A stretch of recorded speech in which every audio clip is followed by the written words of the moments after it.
Sa panahon ngayon, marami pong nagsasabi na praktikal na ang buhay. Pwede namang sa sibil lang magpakasal. Bakit ba kailangang magpakasal sa simbahan? Pagsisimbahan, daming mga requirements. Dami yung kailangan i-comply.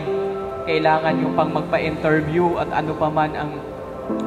It's a long process.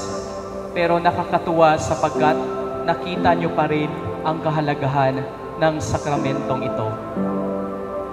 Ang sakramento ng kasal ay natatanging sakramento.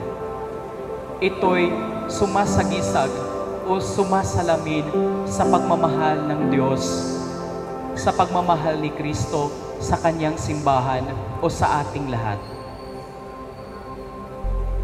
Ito'y isang sakramento na nagbibigay sa inyo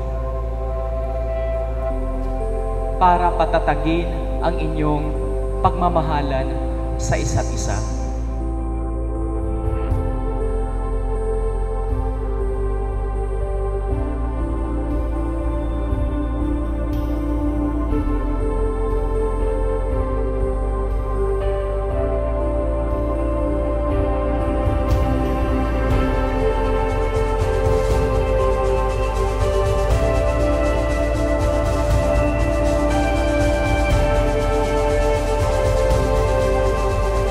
Kay, sumang-ayon ka ba na maging asawa si Richard na narito ngayon alinsunod sa batas at mga alituntunin ng ating banal na simbahan?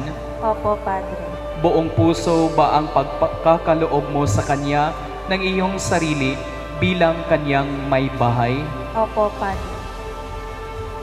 Buong puso mo ba siyang tinatanggap bilang asawa? Opo, Padre.